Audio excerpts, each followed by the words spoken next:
एक चीज़ है चूँकि आपने इमरजेंसी का समय देखा है, कैसा दौर था और कितना कठिन था उस समय का? आज तो ये है कि अगर वो व्यक्ति नहीं मिला तो उसके परिवार को, उसकी संपत्ति को नुकसान पहुंचाया जाता था। इमरजेंसी में साधारणतया ये नहीं होता था, केवल उन्हीं को पकड़ा जाता था जिनकी राजनीतिक गतिविधियां थी।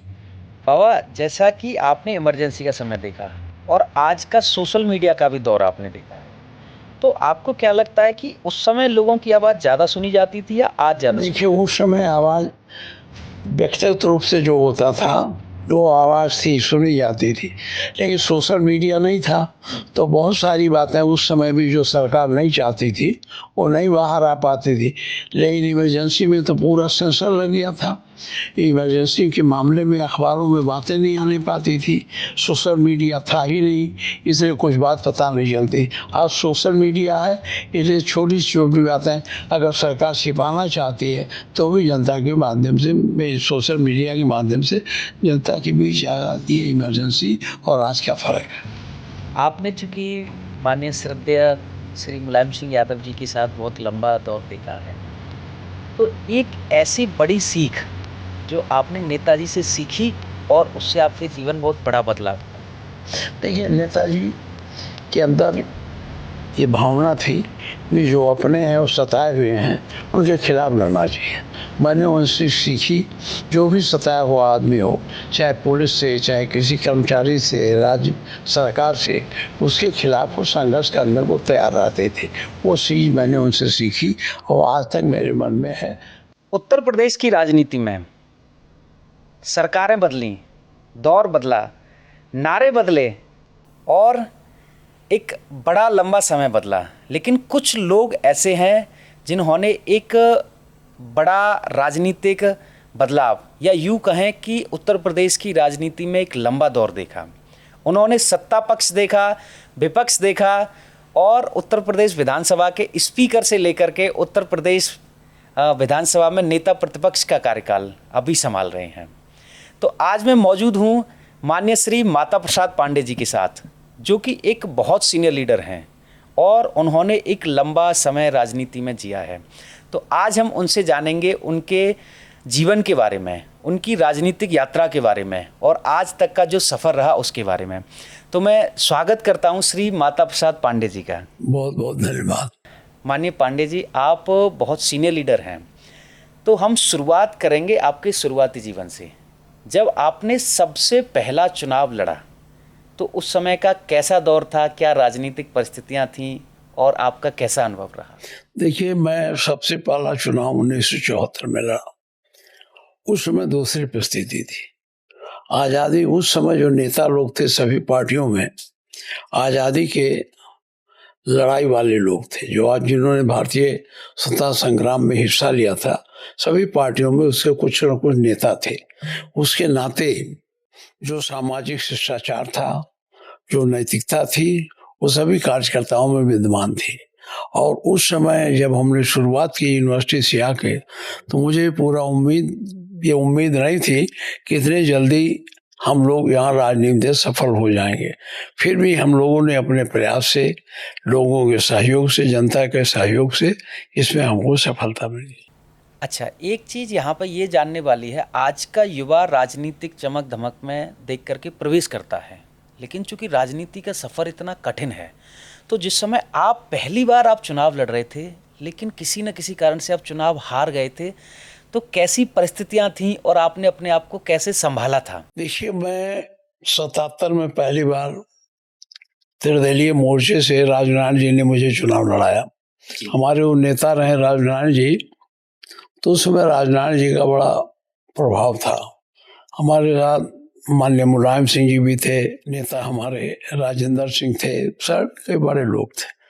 और उस समय लड़ाई में सबसे ज़्यादा, उस समय भाजपा का कहीं नाम था नहीं, लेकिन जहाँ मुस्लिम आबादी थी वहाँ जनसंघ शक्तिशाली थी।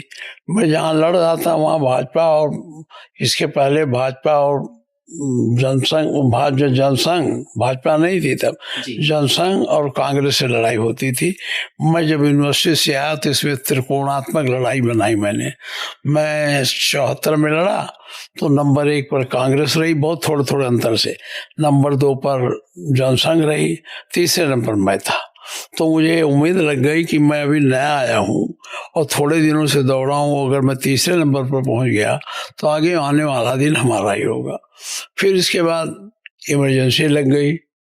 इमरजेंसी में मेरे खिलाफ पहले DIR लगा, फिर DIR से मैं जमानत छूटा तो मीसा लगा दिया गया। तो मैं मीसा में पहले तो 1 महीना 2 महीना अपने लोगों से मिलने में लगाया, तो इसी बीच हमारे घर की कुर्की हो गई और सब कुछ हो गया। तो मैं मीसा में बाद में पकड़ा गया, मीसा में। तो मीसा के बाद जब इमरजेंसी ख़त्म हुई तो मैं छूटा। तो फिर सारे लोग उस समय इमरजेंसी पीरियड में हाहाकार मचा था, भय का वातावरण था। नसबंदी के डर के मारे मेरे क्षेत्र के लोग सवेरे खा पी करके घर से निकल जाते, कहीं कोई हमको पकड़ न ले। गन्ने के खेत में रहते थे, कुछ लोग पेड़ों पर बैठे रहते थे, क्योंकि ब्लॉक वाले और नसबंदी वाले आदमी खोजते थे, जिसको पाते थे ले जाकर जबरदस्ती नसबंदी कर देते थे। इसलिए एक भय का वातावरण था। उस जब इमरजेंसी हटी तो एक भय का वातावरण खत्म हुआ और चुनाव हुआ, तो उसमें सब कांग्रेस मठिया मेट कर दिया। अच्छा बाबा, एक चीज़ है, चूँकि आपने इमरजेंसी का समय देखा है, कैसा दौर था और कितना कठिन था उस समय का दौर? देखिए, इमरजेंसी का दौर कठिन था, लेकिन उस समय राजनीतिक रूप से जैसा आज है, आज तो ये है कि अगर वो व्यक्ति नहीं मिला तो उसके परिवार को, उसकी संपत्ति को नुकसान पहुंचाया जाता था। इमरजेंसी में साधारणतया ये नहीं होता था, केवल उन्हीं को पकड़ा जाता था जिनकी राजनीतिक गतिविधियां थी जी। और जेल में डाल दिया जाता था।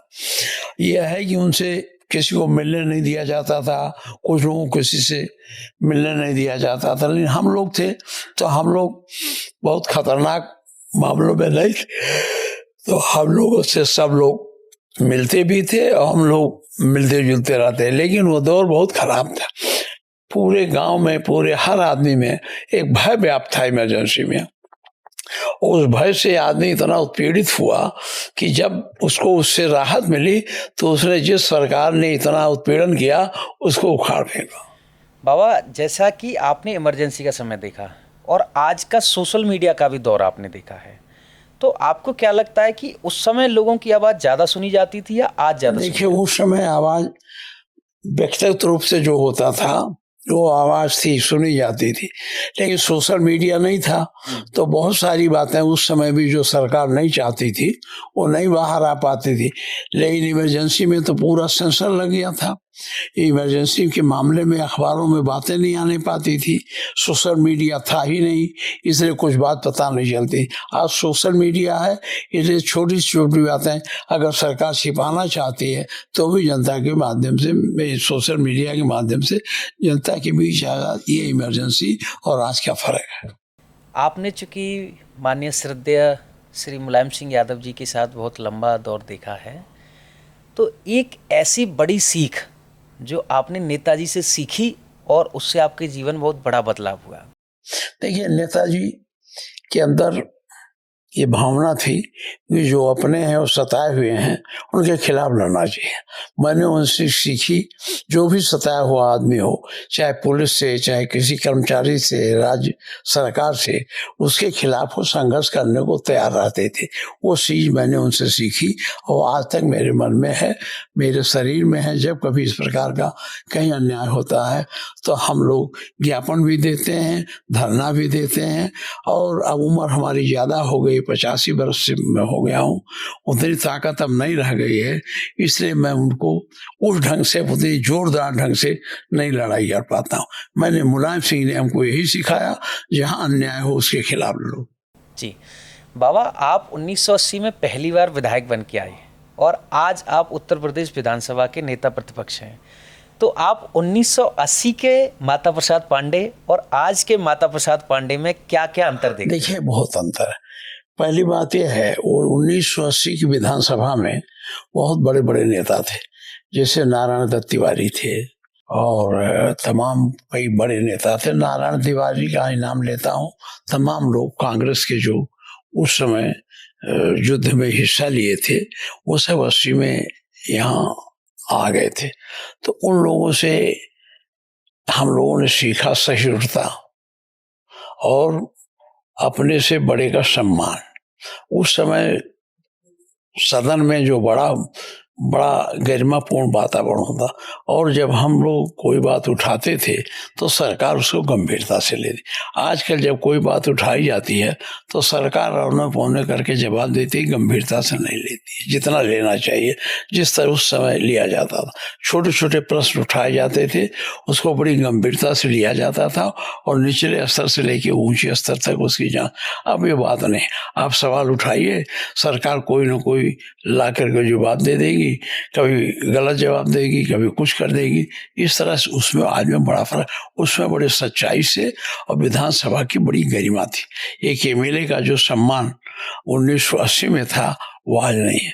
एमएलए का सम्मान जनता के बीच में बहुत था, आज जनता के बीच में वो सम्मान कम हुआ। इतनी राजनीति में धीरे धीरे धीरे धीरे गिरावट आ गई।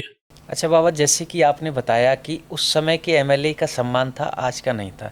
एक मेरा एक बहुत कॉमन सा क्वेश्चन है कि आज की जो वर्तमान में सत्ता चल रही है, जो लोग चला रहे हैं, उनके कार्यकाल को देख करके आपको क्या लगता है कि वो पहले जो चीज़ें थी, मान सम्मान था, वो बचा है या नहीं बचा? देखिए, ऐसा है, मैं विधायकों को नहीं कहता कि आप सम्मान नहीं है, उनको सम्मान है, लेकिन जो सम्मान उस समय मिलता था उस स्तर का सम्मान आजकल नहीं है। उस समय मिनिस्टर जो थे, मंत्री पद, लोग आके अपने चैम्बर में बैठते थे, 4 से 5 बजे तक विधायक मिलते थे उनसे और अपनी समस्या कहते थे, चाहे वो पक्ष में विधायक हो चाहे विपक्ष में विधायक हो। एक जब बीपी सिंह चीफ मिनिस्टर थे तो उन्होंने दिन तय कर दिया था कि इस दिन को विपक्षी विधायक मुझसे 4 बजे के बाद मिलेंगे और इस दिन सरकारी पक्ष के मिले। तो उसमें मिलने में बड़ी आसानी थी और कोई भी विधायक मंत्री से अपनी बात आसानी से कह देता था, उसका निराकरण हो जाता था। आज मैं नहीं जानता हूँ कि मिनिस्टर आसानी से मिलते हैं कि नहीं मिलते। उस समय जो था, राजनीति में विपक्ष को मित्र माना जाता था, शत्रु नहीं माना जाता। आज जो व्यवस्था है उसमें लगता है कि जैसे मिनिस्टर जो विपक्ष को शत्रु की तरह व्यवहार करते हो। मतलब पहले जो सत्ता पक्ष और विपक्ष का तालमेल था वो आज नहीं रहा है। आज नहीं जी। एक आपने विधानसभा में एक प्रश्न उठाया था कि एक त्वरित विकास योजना के अंतर्गत सरकार जो उनके सत्ता पक्ष के विधायक हैं उनको तो फंड दे देती है, लेकिन हमारे जो विपक्ष के विधायक हैं उनको फंड नहीं देती। हाँ। तो क्या ऐसा भेदभाव होता है? हाँ, अभी हुआ है। अभी त्वरित विकास में यही देख लो, इनके सत्ता पक्ष के लोगों को 5 करोड़ की लागत का काम दिया गया कि सड़क बनावें या जो भी करें, और विपक्ष को 1 करोड़ दिया गया। मैं विपक्षी नेता हूं तो पता नहीं कहां से उनको सीख आ गई, 2 करोड़ कुछ लाख का हमको दे दिया। नहीं, विपक्षी विधायकों को 1 लाख दिया, 1 करोड़ का, सॉरी 1 लाख नहीं 1 करोड़ का काम दिया।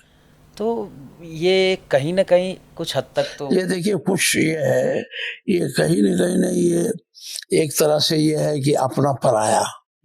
पहले जो था ये नहीं होता था, पहले अपना पराया नहीं होता था। लोकतंत्र में सबके प्रति समान व्यवहार होता था। अब इस प्रकार के कार्यों के लिए होता है। अभी मैं नेता प्रतिपक्ष हूँ, मैं देखता हूँ हमारे विधायक आते हैं, वो कोई काम लेके जाते हैं किसी सरकारी अधिकारी की, तो उनकी उतना नहीं सुनता जितना सत्ता पक्ष की सुनता हो। अगर विपक्ष का विधायक बैठा है और सत्ता पक्ष का विधायक कहा जाता है तो सत्ता पक्ष को ज्यादा वो होता है, विपक्ष उतना नहीं होता। जिस समय आप सत्ता में थे, आपकी पार्टी सत्ता में थी, क्या उस समय ऐसा व्यवहार होता था? नहीं, उस समय कोई ऐसा व्यवहार नहीं होता। वो जो पुराने नेता हैं हमारे यहाँ, मुलायम सिंह जी थे, वो शाम को 4 बजे 5 बजे सभी विधायकों से मिलते थे, पक्षों से विपक्षों, और सबकी बातों का कार्य करते थे।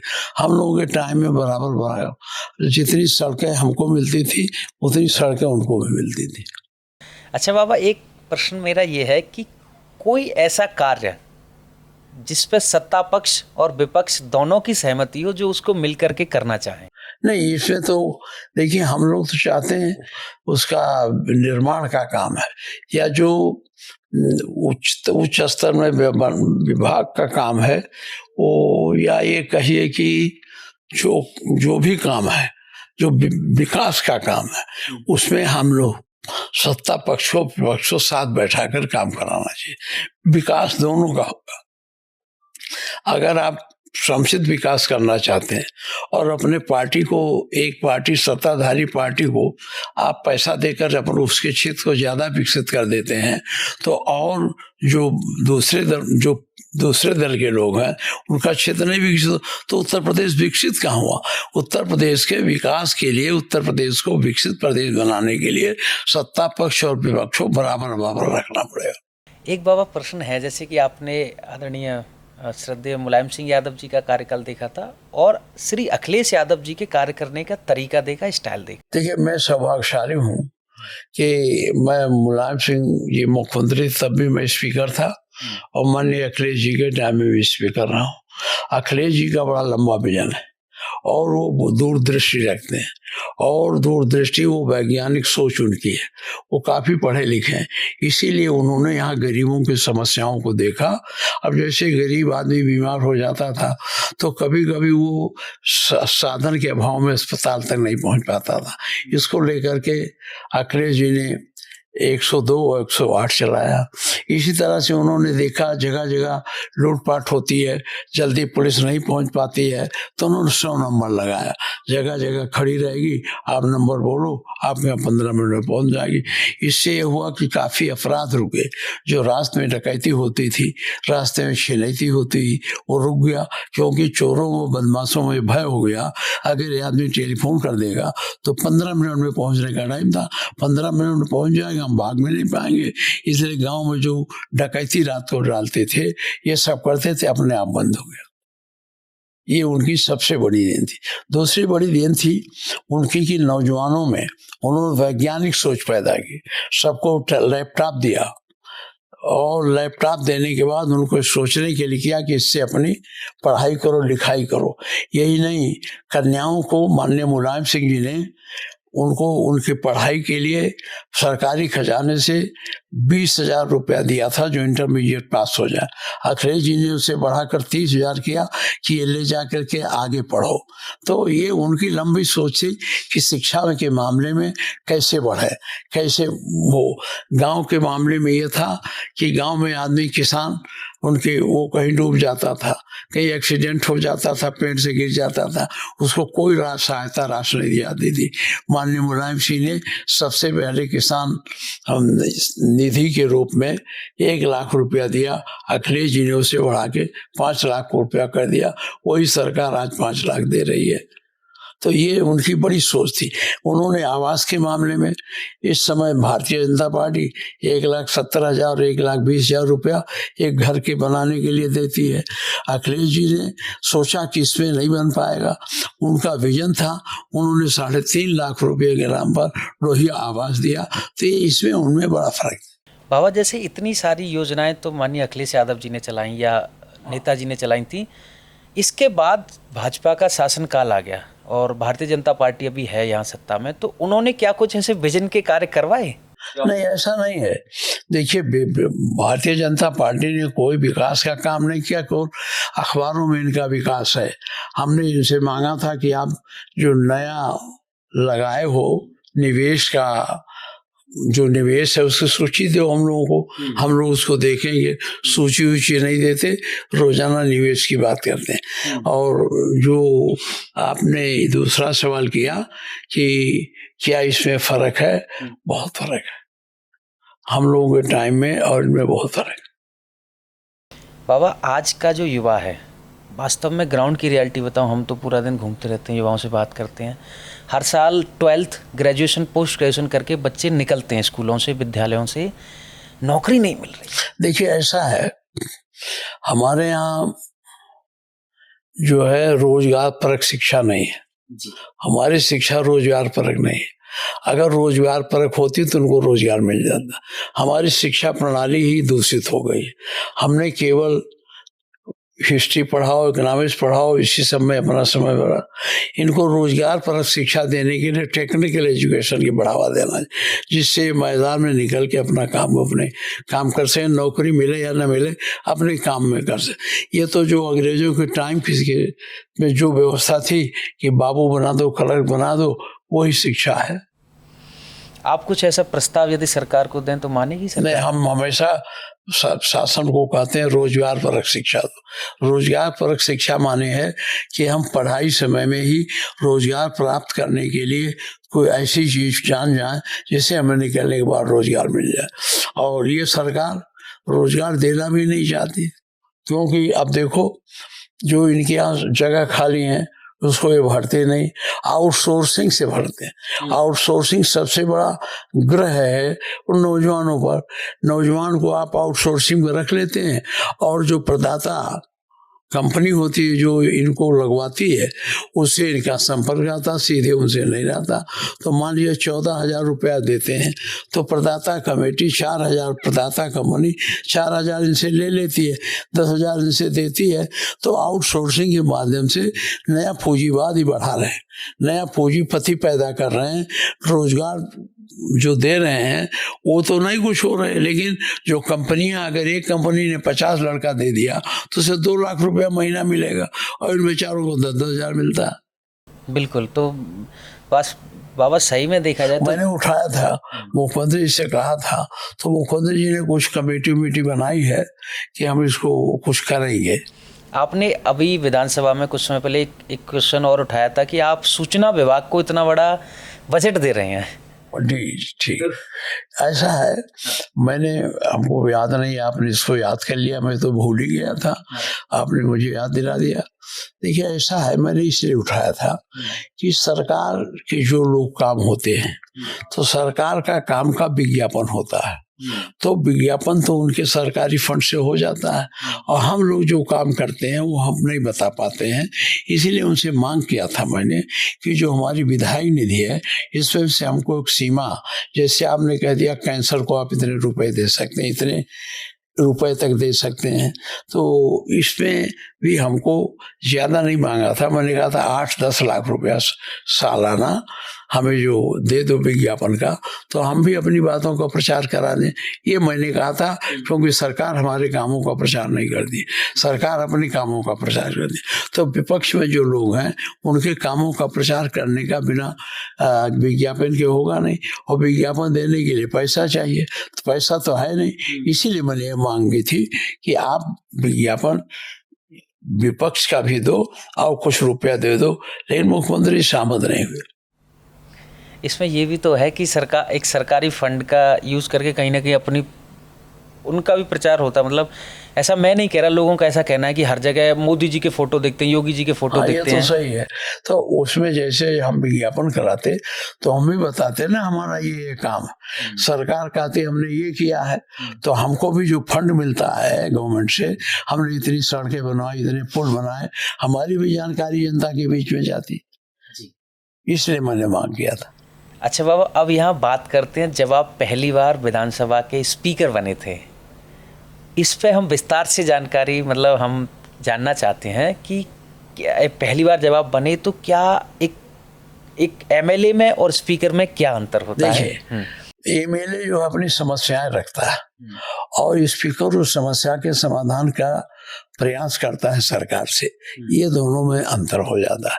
जब एमएलए स्पीकर हो जाता है, सबसे पहले वो पूरे हाउस का एक तरह से गार्जियन हो जाता है, वहाँ न पक्ष रहता न विपक्ष आता है। वो जिसकी जो समस्या है, जो उनके सवाल हैं उठाते हैं, उसका जवाब वो सरकार से दिलवाने की कोशिश करते हैं, और जब सरकार जवाब नहीं देती है तो वो उसका निराकरण कराने की कोशिश करते हैं। क्या कुछ एक्स्ट्रा पावर्स मिलती हैं? एक्स्ट्रा पावर बहुत है। स्पीकर अगर उसके पास समर्थन है, जैसे सत्ता पक्ष का समर्थन होता है उनके पास, वैसे तो अब सबका समर्थन है, तो अगर विधायकों का समर्थन है तो बहुत बड़ी बात हो सकती है। जैसे कोई मान लीजिए कोई गलत काम हो रहा है और असेंबली में उठाया जा रहा है, किसी खेत पर कब्जा हो रहा है, उठाया जा रहा है सवाल, तो अगर नहीं है तो वो सवाल हम एक कमेटी को भेज करके उसके माध्यम से जांच कराएंगे जहां उसका हो। इसके अलावा कुछ जैसे कि सैलरीज कुछ होती है, उसमें कुछ एक्स्ट्रा होती है देखिए, नहीं, विधानसभा चलाने के मामले में वो सर्वोपरि है, उसके निर्णय अंतिम होते हैं। जो कुछ भी उसमें विधानसभा में सवाल उठते हैं तो उसका सवाल उठते हैं, उसके बारे में उसी का निर्णय अंतिम है, सरकार उसमें कुछ नहीं कर सकती। आपका स्पीकर का कार्यकाल रहा, उसकी कुछ यादें या कुछ ऐसी स्मृतियां? देखिए, हमारा पहला कार्यकाल तो इसमें रहा कि दल बदल वालों में, दल बदल के इतने मेरे पास मुकदमे थे, मैं उन मुकदमे को देखता रहा और उसमें मैं कोशिश किया कि दल बदल वाले लोगों के साथ, करने वाले लोगों के साथ अच्छे तरह से जानकारी करके, गंभीरता से इस पर विचार करके इनके साथ न्याय किया जाए। और दूसरी बात यह है कि इन दल बदल को कैसे रोका जाए कि इन दल बदल से अस्थायी तो नहीं रह जाता सरकारों में। अब जैसे देखिए, यहाँ सरकार थी, कुछ तोड़ के इधर जाते, तोड़ के उधर जाते, उस समय स्पीकर को पावर होता है कि इनको, इनकी सदस्यता को दल बदल नियमों के अंदर खत्म कर दें तो ये फिर प्रभावी नहीं रह जाते। ये स्पेशल पावर उनको ये भी पावर है कि जो दल बदल के नियमों के अंतर्गत इनके पास पिटीशन दिया जाए तो जज की तरह से वो सुनवाई करके उसका निस्तारण करते हैं। ये स्पीकर की पावर। हाँ, दूसरी बात यह है कि वो विधायक के सवाल का कोशिश करता है कि सरकार जवाब दे। अगर सरकार नहीं जवाब देती तो कंपल्सन नहीं है कि उनसे जवाब देने को बाध्य कर दे। ये सबसे कमी है, ये कठिनाई है विधानसभा। जैसे कोई प्रश्न पूछा, सरकार जवाब नहीं दे रही है तो स्पीकर को ये अधिकार नहीं है कि सब जवाब देने के लिए उन्हें बाध्य कर सके। यही सबसे बड़ी कठिनाई स्पीकर सामने होती है। इसमें एक ये भी तो कही जाती बाबा कि उस पीठ पे, स्पीकर की गद्दी पर जो बैठा है वो वहाँ का एक सबसे बड़ा वो होता है, बोलें तो कि सबसे पावरफुल आदमी, ऐसा कुछ?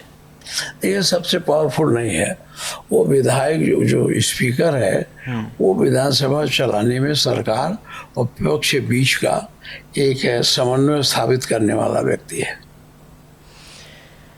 अच्छा बाबा, अब एक यहाँ पे बात आती है कि समाजवादी विचारधारा, तो आप जिस लोहिया जी की सोच और जिस चीज़ों को लेकर के चले थे, क्या वो आज भी पार्टी में कायम है या नहीं? समाजवादी पार्टी उस पर विचार करती है, ऐसा नहीं है। सारे हमारे जो बनते हैं, जो विकास के काम होते हैं, जैसे उनका काम था कि गरीबों को काम दो, रोजगार दो, शिक्षा में सुधार करो, ये सब जो उनकी नीतियां थी उसको लेके हमारी सरकार आज भी काम करती है। उसी का परिणाम है कि हम लोग विद्यार्थियों को तमाम प्रकार की सुविधाएं देते हैं, जैसे लैपटॉप देते हैं, टैबलेट देते हैं, जिससे अच्छी शिक्षा प्राप्त कर सकें और आगे चल करके देश के विकास में भागीदार बन सके। लोहिया जी का कहना था कि इनको योग्य बनाओ और योग्यता से इनका लाभ। बाबा, आपने एक बात कही थी कि विधायकों की सुनी नहीं जाती। एक मैं आपका भाषण भी सुन रहा था जिसमें ऐसा कहा था कि प्रशासन ही नहीं सुनता, तो क्या ऐसा है उत्तर प्रदेश में कि इस पूरी सरकार को प्रशासन चला रहा है? या देखिए, मैं ये नहीं कह सकता सरकार को प्रशासन, लेकिन प्रशासन सरकार का बहुत बड़ा अंग होता है। मिनिस्टर नीति निर्धारण करता है, उन नीतियों को लागू करने का, उन कार्यक्रमों का सरकार माने मंत्री मंडल, ये विकास के लिए या किसी काम के लिए कार्यक्रम निर्धारित करते हैं, नीति बनाते हैं। उस नीतियों को लागू करने की जिम्मेदारी प्रशासन की होती है। तो ये स्वाभाविक है, कभी कभी प्रशासन और सरकार में टकराव हो जाता है, लेकिन ऐसा बहुत नहीं होता। सरकार जो नीति बनाती है, जिस तरह से बनाती है, उसी तरह से वो हालांकि वो करते हैं। हालांकि वो संविधान का शपथ लेके आए हैं कि संविधान से इतर नहीं करेंगे। अब देखिए, यहाँ है रोज इनकाउंटर हो रहा है, इनकाउंटर का अधिकार नहीं है, लेकिन बहाना बना के इनकाउंटर किया जाता है। अब अगर कोई पुलिस अधिकारी कह दे हम इनकाउंटर नहीं करेंगे तो सरकार के पास कोई जवाब नहीं है सिवाय इसकी उसको डरवा कर मुअत्तल करने के। तो इस तरह की कार्रवाई जो संविधान इतर हो रही है उसको लेकर के सरकार में और उसमें प्रशासन में भेद रहता है। सब बताया ना, सरकार कोई नियम या कोई चीज बनाती है, कोई आदेश करती है, तो सचिव को अधिकार है उसके बारे में जानकारी करके अगर वो अशुद्ध है या गलत है तो उसकी जानकारी माननीय मंत्रिमंडल को करावे और वो उनसे बता दे ये नहीं होने लायक। उसके बाद भी अगर मंत्री कहता नहीं काम करो तो उसे वो काम करना होता है। इसी को लेकर के टकराहट होती है। जी बाबा। अच्छा बाबा, एक बड़ा प्रश्न मेरा ये है, चूँकि हम बहुत सारे लोगों से मिलते हैं जो राजनीति में आना चाहते हैं, प्रवेश करना चाहते हैं, चुनाव लड़ना चाहते हैं, तो वो युवा जो राजनीति में प्रवेश करना चाहते हैं उनको आप एक क्या संदेश देंगे? मेरा संदेश है उन्हें राजनीति में अच्छे लोगों को भाग लेना चाहिए, नौजवानों को भाग लेना चाहिए। देखिए जैसे एक अच्छे लोग अगर नहीं आएंगे तो बुरे लोग वहाँ जाएंगे तो और व्यवस्था गड़बड़ हो जाएगी। इसलिए जो अच्छे नौजवान हैं, जो विद्वान है, अच्छे नौजवान है, जिनको उत्साह है राजनीति आने का, उनको अवश्य आना चाहिए, क्योंकि आज नहीं कल उनके हाथों में बागडोर होगी तो बहुत अच्छा होगा। अगर नहीं आएंगे तो खराब लोग आ जाएंगे तो उनके आधार पर गलत काम होने लगेगा। बाबा, क्या आपको लगता है कि आज के दौर की राजनीति, आज के दौर के जो चुनाव लड़े जाते हैं वो सब पैसे और पावर का खेल हो गया है? नहीं, ऐसा नहीं है। सब पैसे और पावर से नहीं होता है, वो उससे भी होता है, क्योंकि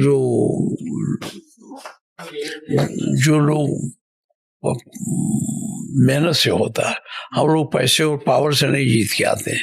हम लोग अपने श्रम से जनता के बीच में जाते हैं, जनता के विकास की योजनाएं समझाते हैं और उनके विकास को बनाने के लिए, बड़ा विकास कामों करने के लिए प्रयास करते हैं, सरकार से धन लेते हैं और अगर विकास काम करते हैं, जनता से मिलते हैं और जनता की समस्याओं से के बीच में रहते हैं तो उसमें पैसे और किसी पावर की जरूरत नहीं होती। जनता वैसे चुन के भेज देती है। मैं 7 बार विधायक हो चुका हूँ, कभी मैंने बहुत पैसा नहीं खर्चा, बहुत थोड़े पैसे में लड़ता हूँ। आपको आश्चर्य होगा जब मैं बता दूंगा कि मैं पहला अपना चुनाव 80 में केवल 13,000 रुपए में लड़ा था, मात्र 13,000। 500-700 के पर्चे छपाए तो सस्ता था, फोटो छपा दिया, चुनाव चिन्ह छपा के गांव में बांट दिया। लेकिन हमको जनता का सपोर्ट था, जनता को नहीं मानती थी, जनता हमसे इतने पूछती थी आपका चिन्ह क्या। जी। अच्छा बाबा, एक बहुत बैठ जाओ बैठो ना। आजकल लोग ऐसा कहते हैं, अब मुझे नहीं पता कितना सही या गलत है, कि आजकल जो टिकट लाते हैं लोग वो पैसे से खरीद लाते हैं। देखो, मैं नहीं कहता, हम लोगों के समाजवादी पार्टी में कभी पैसा लगा नहीं, ना हमने पैसा दिया। हाँ, लोग भारतीय जनता उसमें क्या नाम है, जो बासपा थी, बासपा में सुना जाता था कि ये इस तरह से होता है कि वहाँ पैसा जमा करना हो। हमारे पार्टी में कुछ नहीं। जी बाबा, एक जब आप विधानसभा में बैठे थे तो माननीय मुख्यमंत्री योगी आदित्यनाथ जी ने कहा था कि आपको कहीं शिवपाल यादव जी का श्राप ना लग जाए। अब ये सब बातें उनकी, शिवपाल जी का क्या श्राप? मैंने शिवपाल जी का तो कोई नुकसान किया नहीं। वो योगी आदित्यनाथ हैं, मैं उनको, अब हमारे मुख्यमंत्री, उनके बारे में कोई टिप्पणी करना मैं उचित नहीं समझता। मैं उनको सम्मान देता हूँ, इसलिए मैं कोई उन पर टिप्पणी नहीं करना चाहूँगा। वो जो भी बोल दें, कब क्या बोल देंगे भगवान ही जानता है। आपने एक चीज़ और कही थी विधानसभा में कि अभी मेरा भाषण खत्म होने वाला है, उसके बाद अब गर्मी का माहौल होगा यहाँ पे जब माननीय मुख्यमंत्री जी अपना भाषण देंगे। हाँ, ऐसा है, जब मैं बोल के खत्म होता तो मुख्यमंत्री जी अपनी बात कहते हैं, अपनी बात रखते हैं और उसमें कभी कभी वाक युद्ध भी हो जाता है, गर्मी हो जाए, इसीलिए मैंने कहा। तो बहुत सारे वीडियो भी वायरल हुए हैं जब माननीय अखिलेश यादव जी थे प्रतिपक्ष नेता प्रतिपक्ष, तब बड़ा होता था, तो कैसा माहौल होता क्या? देखिए, अब देखिए, हमारे अखिलेश जी हमारे नेता है, वो बड़े बड़े मुद्दे उठाते थे और काफी गंभीरता से बात करते थे। मैं नहीं कह पाता कि उनकी जैसा मैं मुद्दों को उठा पाता हूँ।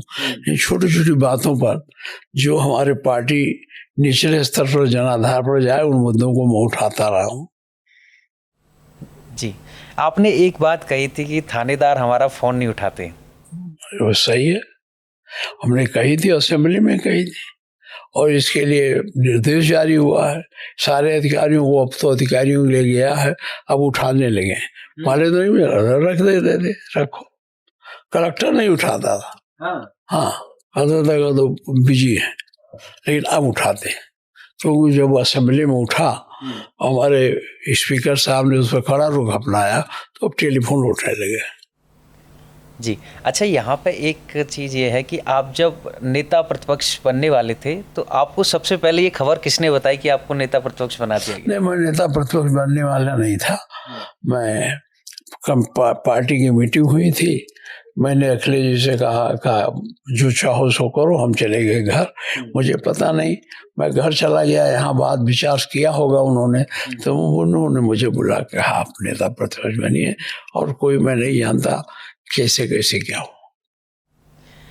अब यहाँ पे एक चीज़ निकल के आती है कि आप 7 बार के विधायक हैं, उससे पहले भी चुनाव लड़े थे। आपके अनुभव अब तक के वो आप साझा करिए हमारे साथ, जिनसे कि हम कुछ सीख सकें। देखिए, अब इसके लिए आपको मेरे साथ लंबे समय तक बैठना पड़ेगा। आप विस्तार से बताइए। हम लोगों ने बड़े लंबे समय तक काम किया है, जनता के बीच में भी काम किया है, विधानसभा में भी काम किया है, और विपक्ष के रूप में काम किया है, सरकार के रूप में। तो बहुत अनुभव आपको सीखने के लिए इसमें नहीं हो पाएगा। आप कभी हमारे साथ बैठिए या हमारे साथ एक दिन चलिए दिन भर, तो आपको अपने आप पता चल जाएगा। बाबा, जब आप शुरुआत में जब आपने चुनाव लड़ा था तो आप बता रहे थे कि पर्चे हम छपवाते थे, घर घर जाकर के आप देते थे, तो लोगों को कैसे मनाते थे कि भाई देखिए, ऐसा नहीं है। चुनाव लड़ने के पहले मैं राजनीति में यूनिवर्सिटी से आ गया था, और जन समस्याओं को लेकर मैं लड़ता रहता था, और समाजवादी पार्टी में मैं शुरू में था। जब मैं आया तो जन समस्याओं को लेकर लड़ने लगा, जनता का आकर्षण मेरे तरफ बढ़ा, इसलिए उन्होंने हमारी मदद की, मैं लड़। अब आज कल ये बात है कि लोग जो पैसे वाले हैं वो जनता की समस्या से नहीं लड़ते हैं, वो केवल टिकट खोजते हैं और पार्टी के आधार पर वो जीतते हैं। पार्टी की जो आधार है जनता में, उसके आधार पर जीतते हैं। हम लोग अपना आधार बना के शुरू में आए हैं, पहले अपना आधार बनाए तब मैं चुनाव लड़ने के लिए आया हूँ। ये दोनों में फर्क है। जो कार्यकर्ता होता है पहले वो अपना आधार तैयार करता है, और ये जो बाहर से आके लोग, बड़े लोग, ठेकेदार लोग, बड़े लोग लड़ लेते हैं, ये उनका अपना आधार नहीं रहता है। यही कारण है वो अकेले जब लड़ते हैं पार्टी छोड़ के तो नहीं जीत सकते। तो वो आधार हम तैयार करके आए थे, इसलिए हमको लड़ने में कोई परेशानी नहीं हुई। और सबसे ज़्यादा बात है, हमको अपने जीवन में सबसे ज़्यादा 2 व्यक्तियों का हमको समर्थन मिला। एक तो माननीय अखिलेश जी, दूसरे माननीय मुलायम सिंह जी। हमें यहाँ तक पहुँचाने में मुलायम सिंह का बहुत बड़ा योगदान है, और मैं उसे अपने जीवन में कभी भूल नहीं सकता। हम उनके ऋणी हैं, उन्होंने हमको ऐसा अवसर दिया कि मैं आज यहाँ तक पहुँचा। दूसरी बात, मैं अखिलेश जी का भी ऋणी हूँ कि उन्होंने हमको यहाँ तक पहुँचाने में, जब मुलायम सिंह जी नहीं रहे, ये मुख्यमंत्री हुए, तो इन्होंने भी मुझे बहुत सहयोग दिया कि मैं यहाँ तक पहुँचा। और मुख्यमंत्री नेता विरोधी दल बनाने में तो उन्हीं का हाथ है, उन्होंने मुझे बनाया, मैं उन्हीं को जानता, उन्होंने मुझे बनाया, और उनकी नीतियों के हिसाब से मैं विधानसभा में काम करने की कोशिश करता हूँ। 2024 के बाद जो 2024 का लोकसभा का इलेक्शन हुआ, उसमें मजबूती से पार्टी ऊपर उठ के आई, तो उसके बाद कैसी ऊर्जा का संचार आपको दिखा अपने कार्य? अभी बहुत ऊर्जा है हमारे पार्टी में। हमारे पार्टी की ऊर्जा न होती तो भारतीय जनता पार्टी उत्तर प्रदेश में इतना डरी हुई ना आती। क्योंकि भारतीय जनता पार्टी को उत्तर प्रदेश की जनता ने समाजवादी पार्टी के नेतृत्व में हरा दिया है चुनाव। तो जो पार्लियामेंट में हार गए तो वो जनमत हमारे साथ अभी भी है, जनमत हमारा कहीं गया नहीं है। इन्होंने जो उपचुनाव कराया था 5 का, वो पुलिस लड़ रही थी, जनता नहीं लड़ रही थी। अब की बार लड़ाई होगी और समाजवादी पार्टी बड़े पैमाने पर अपने सदस्यों को जिता के लाएगी और अखिलेश यादव जी उसके मुख्यमंत्री बनेंगे। बाबा, एक प्रश्न ये है कि अब चूंकि उत्तर प्रदेश में वास्तविक रूप से 2 ही पार्टियों के बीच में लड़ाई है, भारतीय जनता पार्टी और समाजवादी पार्टी, दोनों आपस में लड़ रहे हैं।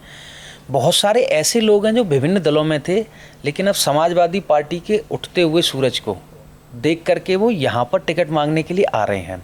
तो क्या पार्टी उन लोगों को कंसीडर करेगी? तो ये मेरा काम, मैं इस बारे में कुछ नहीं कह सकता। ये हमारे राष्ट्रीय अध्यक्ष माननीय अखिलेश जी का दायित्व है, वो इसमें कुछ करेंगे, हमारा इसमें कुछ नहीं। लगभग अंतिम पड़ाव में है, 1-2 प्रश्न और मैं लूँगा। एक प्रश्न ये है कि अब जो विधानसभा का चुनाव होने वाला है उसको लेकर के आपकी क्या रणनीति है, क्या तैयारियां हैं? देखिए, हमारी जो रणनीति हम बता देंगे, तो उसका मुकाबले में कार्ड तैयार कर लेगी भारतीय जनता पार्टी। इसे रणनीति नहीं बनाएंगे, बताएंगे। ये मैं जरूर आपसे कहूँगा, समाजवादी पार्टी पूरी सशक्त है और मजबूती से चुनाव लड़ेगी और भारतीय जनता पार्टी को यहाँ से हटा देगी, हटाकर अखिलेश यादव को मुख्यमंत्री बनाएगी। धन्यवाद आपको जी। अच्छा बाबा, एक चीज़ और मुझे बता दीजिए, टिकट बंटवारे का क्या फॉर्मूला रखेंगे? मान नहीं, वो हमारे राष्ट्रीय अध्यक्ष का मामला है, वो जैसा सोचे। ठीक। तो आज के इस खास बातचीत में मेरे साथ थे माननीय श्री माता प्रसाद पांडे जी। बहुत सीनियर लीडर हैं, बहुत सारी विस्तार से बातें हुई और वो इतने बड़े हैं, इतने सीनियर हैं कि मैं भी कुछ झिझक कर चीज़ें पूछ पा रहा था। तो अब इसका हम समापन करते हैं। बहुत बहुत धन्यवाद। बहुत धन्यवाद।